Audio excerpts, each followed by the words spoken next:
boy picked up a piece of burning red-hot charcoal. Without hesitation, he pressed it into the machine on his arm to tighten the tourniquet. Then, he fired 2 shots into himself with a nail gun. But that wasn't the end. He strapped a belt around his neck, then activated the machine to hang himself up. In fact, the boy had been bitten by a zombie. Once the virus invades the brain, he would immediately turn into a mindless zombie. Fortunately, the boy's willpower was strong. He actually managed to resist the virus. The boy's name is Ikoma. He lives in an era overrun by zombies. These zombies, called Kabani, often swarm in massive hordes of tens of thousands. If bitten by one of them, a normal human quickly turns into a Kabani. Thus, those bitten often resort to using bombs to end their lives silently. Moreover, the Kabani's hearts are encased in a layer of steel-like membrane, making it difficult for ordinary weapons to deal fatal damage to them. To defend against the powerful Kabani, high walls were built around the cities.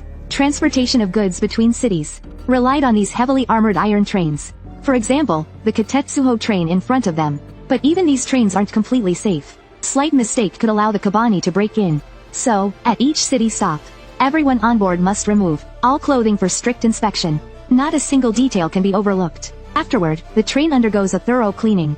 At this moment, a little girl ran down alone. The samurai insisted that even a child must be inspected. But the city lord intervened personally, declaring her as his honored guest, and exempt from inspection. He even vowed to the girl to apologize. Onlookers began whispering, wondering which noble family she belonged to. At that moment, a man, wearing no clothes, rushed out of the train, shouting that he hadn't been bitten. His body bore injuries, and his panicked behavior made him unconvincing.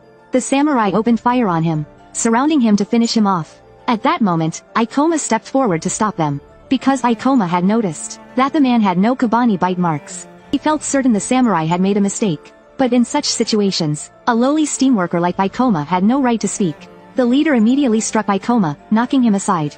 Then, without hesitation, beat him severely. During the beating, the Kabani flesh Ikoma had collected fell to the ground. Although he had gathered it for research, it made everyone around him suspect he was a Kabani. They immediately turned their guns on him. The man behind Ikoma, seeing this, tried to seize the chance to escape. But the samurai quickly noticed him, and mercilessly opened fire on him. The man soon collapsed in a pool of blood. But real Kabani wouldn't die so easily. So the samurai had indeed killed the wrong person. Ikoma furiously cursed the samurai as cowards afraid of death. He even tried to argue with them again, but was immediately knocked unconscious by the samurai Kirusu. Ikoma was then locked up in prison. However, the little girl found him to be an interesting person. So that night, under the moonlight, she visited his cell and chatted with him all night. She told Ikoma her name was Mumi. Just as they were about to talk further, something unexpected happened. Outside the city gates, the Fusojo train approached, seeking entry. But no matter how the gatekeepers signaled, the train nearing the gates showed no sign of slowing down. Upon closer inspection, they realized that the Fusojo train had been overrun. It was crawling with hordes of Kabani. The gatekeepers tried to raise the drawbridge in time, but it was too late. In an instant, as it neared the gate, the train, moving at 100 kilometers per hour, smashed into pieces from the impact, plunging into the city like the apocalypse.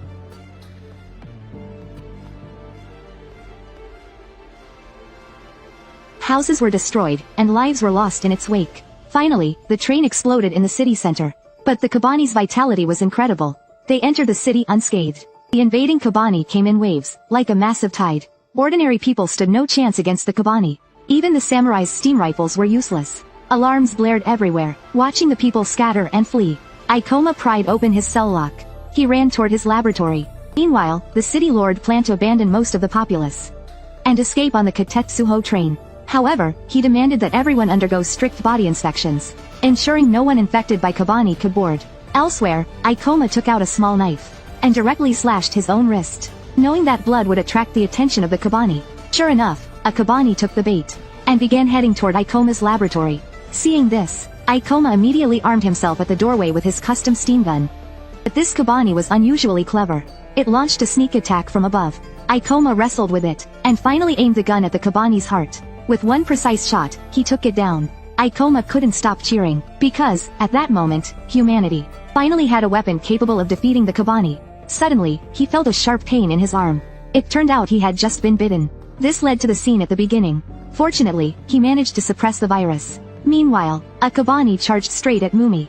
Mumi calmly untied the ribbon around her neck. In one swift move, she split the Kabani in two. However, she used so much force that her shoe got stuck.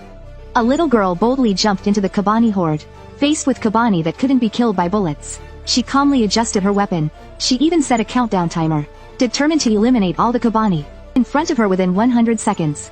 Ayame tried to dissuade her, but Mumi moved decisively. A Kabani's head was swiftly severed. She tossed it aside nonchalantly, her movements fluid and precise. The surrounding Kabani, witnessing this, were enraged. They all charged at Mumi in a frenzy.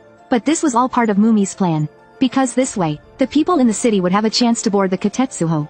With her combat skills and custom weapons, even with all the Kabani charging at her, these ordinary Kabani were no match for her. Rolling and leaping, she then grabbed a spear from the ground. With a follow-up kick, the Kabani was splattered with blood on the spot. The nearby Kabani froze in shock. She easily dispatched the last one. Just as she was about to relax, Mumi suddenly felt a chill behind her. It turned out there was still an old Kabani left. Without even looking, Mumi dodged the attack. She then executed a backflip off the wall, pulling a rope she had set up earlier. The Kabani slipped and fell, crashing headfirst into a steel pipe. Mumi quickly finished it off with 2 shots. Unfortunately, she took 10 seconds longer than expected. Thanks to Mumi's efforts, the people in the city were able to board the train one by one. Ikoma also wanted to get on the train. However, he was required to undergo a full body inspection. But Ikoma had just been bitten by a Kabani. If he really underwent inspection, no one would believe him. Just then, the Kabani attacked again.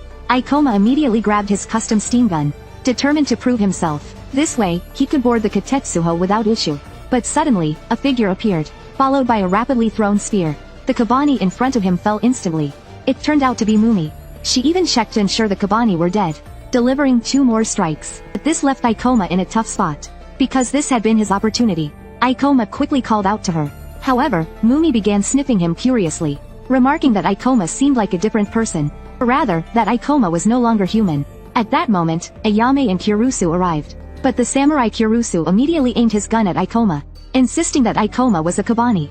After all, no ordinary person could have survived and escaped from the prison in such a situation. Fortunately, Mumi intervened, allowing Ikoma to board the train. Once on the train, Mumi sat in a corner, gave a few instructions, and fell asleep. Everyone thought she was exhausted. Beneath her cloak, Kabani markings appeared on Mumi's face, and this journey was destined to be anything but peaceful. Ayame took out the key to the train. The Katetsuho finally started moving, but the joy lasted less than 5 seconds before the guards shouted that the Kabani were back, and there were terrifyingly large numbers of them. The passengers quickly shut all the train's entrances in fear. Like a tidal wave, the Kabani slammed into the glass in unison. But the samurai who hadn't boarded yet were in trouble. Kabani's relentless destruction damaged the water tank, preventing the train from speeding up fully. Additionally, the boiler was already at its limit. The train was at risk of exploding at any moment. Meanwhile, in Ikoma's carriage, steam pipe burst and detached, nearly hitting a civilian. Fortunately, Ikoma caught it in time, and effortlessly placed it back. But when a chubby passenger accidentally touched it, he was scalded so badly he was in shock. He couldn't understand how Ikoma had managed to catch it. A high-temperature steam pipe, heated to hundreds of degrees, burst. Yet, the boy caught it bare-handed. He even effortlessly reattached it. But when the chubby boy accidentally touched it, he was scalded so badly he doubted reality. He looked at Ikoma in disbelief, wondering if Ikoma had truly become a Kabani. At that moment, real Kabani arrived. Even the thick iron doors couldn't stop them from squeezing through the gaps. Seeing this, Ikoma immediately grabbed his custom steam gun. Without hesitation, he opened the carriage door. At point-blank range, he fired at the Kabani's heart. The horrifying scene left everyone in the carriage gasping in shock. Ikoma decisively threw the Kabani out of the carriage, and, without stopping, he made sure Kabani was completely eliminated. Ikoma was about to boast about his custom weapon, but suddenly realized everyone was staring at him oddly. Even his best friend, the chubby boy, looked terrified. Ikoma that. Ikoma's chest was glowing like a Kabani's heart. Ikoma was stunned. He thought he had successfully suppressed the Kabani virus. At that moment, the samurai Kirusu arrived. Ikoma desperately tried to explain, but Kirusu wasn't willing to listen. Stop, I'm not a Kabani. Kabani shouldn't mimic humans talking. Kirusu decisively fired, knocking Ikoma off the train. Ikoma fell heavily onto the tracks below. Afterward, Kirusu even ordered the doors to be sealed immediately. Ikoma was left looking utterly defeated. He had been completely abandoned. But the people on the train didn't expect retribution for abandoning a comrade to come so quickly. A group of Kabani blocked the tracks. There were only 12 of them. But one of them turned out to be the missing city lord, Ayame's father. Kirusu quickly pulled Ayame back into the train. That's just a Kabani, he insisted. Kirusu then painfully issued the order on Ayame's behalf to crush all the Kabani on the tracks. including her father. But little did he know, this action would plant the seeds of future disaster. The train entered a station with a suspension bridge, but the switch was jammed by something. As the camera zoomed in, it turned out to be Ayame's father's body blocking the mechanism. In this situation, someone had to risk going outside to manually pull the switch. But just then, the train shook violently, and a horde of Kabani attacked once again. In an instant, Kabani surrounded the train from all sides. Their methods of attack were utterly insane. One Kabani even jumped like a crow on a plane, crashing directly into the train's cooling tank. This was a major problem. If this continued, the train not starting was the least concern. The boiler overheating and exploding on the spot was a real risk. Kurusu, as a samurai, decisively planned to sacrifice himself to pull the manual lever. But then the lookout was stunned to discover a Kabani fighting against other Kabani. It was Ikoma. He was risking his life fighting for the people who abandoned him. Yame, with her conscience intact, wanted Kurusu and the samurai to help Ikoma. But in this situation, opening the doors would allow the Kabani to flood in like a tidal wave. So Ikoma had to fight alone. But Ikoma wasn't entirely selfless. He had his own motivations as well. Being saved by the one you abandoned. Let that memory torment you for the rest of your lives. I'll laugh at you from the other world. The suspension bridge was successfully lowered, and everyone on the train was saved. But as the cold Katetsuho train moved farther away, it felt as cold as the hearts of the people on board. Ikoma finally cried in relief. Suddenly, a rope was thrown beside him. It was the chubby boy trying to pull him up. But, as expected, others tried to stop him. And Ikoma, having lost hope, didn't intend to get on the train. At that moment, a familiar figure jumped off the train. It was Mumi. Calmly, she hooked a grapple to Ikoma's foot, and said, "Stop wasting time, get back on the train." The chubby boy broke free from those holding him back, and forcefully pulled Ikoma back onto the train. Although the process was a bit comical, it was as expected. Even after boarding the train, the samurai would not tolerate a Kabani on board, even though Ikoma had just saved everyone's lives. At this moment, Mumi spoke up again. She calmly unbuttoned her top, revealing that she, like Ikoma, had the same Kabani markings and heart. We are known as Kabaneri, a being somewhere between Kabani and human. The men pointed their guns at her, but she boldly stepped forward, removing her top. Her body was perfectly shaped, but the focus was clear. Mumi also had a Kabani-like heart. We are known as Kabaneri, a being somewhere between Kabani and human. But in the end, neither of them were human. Just the word Kabani was enough to send the civilians into a panic. The samurai, still on edge, insisted on throwing both Mumi and Ikoma off the train. However, Mumi's unique identity, her formidable combat skills, and her Kabaneri abilities, meant that, if it came to a fight, the samurai's steam rifles would be useless against her. At a time like this, someone had to step in. Just then, Ayame arrived. Ayame stated that if not for the two of them fighting earlier, everyone on the train would likely be dead by now. So, they needed to find a compromise. However, to ensure the safety of the passengers, Ikoma and Mumi could only stay in the last carriage. But Ikoma's bad habits resurfaced. He insisted he was a Kabani, and didn't want to endanger the people on board. He even wanted to get off the train and end his life.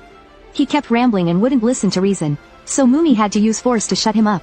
By kicking him in the groin, Ikoma doubled over in pain, questioning his life choices. Then she kicked him again, sending his glasses flying. But the reason Mumi dared to knock Ikoma unconscious was because the Kabaneri's healing ability rivaled that of Saiyan's. By the time Ikoma woke up, his injuries were completely healed. Mumi remarked, "Your body is quite impressive, but you have no combat skills at all. And now you've even lost your only weapon. So before we reach Kangukaku, I'll give you some intense training. You'll be my meat shield, it's perfect." Of course, Ikoma objected. But before he could finish speaking, Mumi suddenly sensed the presence of a Kabani. Without looking back, she grabbed her blade and ran to another carriage. The passengers were terrified as Mumi emerged, their faces pale with fear. However, Mumi couldn't find the Kabani. It was just a man bullying a pregnant woman. But the commotion in the carriage alarmed Kurusu once again. He immediately prepared to shoot the two rule breakers. Mumi, however, looked displeased. At that moment, an engineer arrived and reported that the train's water tank was severely damaged. They had no choice but to stop for repairs overnight. The two returned to their carriage, peeking at the scenery outside through a small window. Meanwhile, the civilians gathered around campfires to honor the dead. But despite the samurai's vigilance, they still made a fatal oversight. In the crowd, a woman suddenly felt a sharp pain in her chest. It was the pregnant woman from earlier. She seemed to realize she had been infected, but for the sake of her unborn child, she dared not speak up. Meanwhile, on Mumi and Ikoma's side, Ikoma and Mumi were quietly surrounded by armed civilians. Luckily, Ayame arrived in time to defuse the situation, but Mumi seemed to sense something.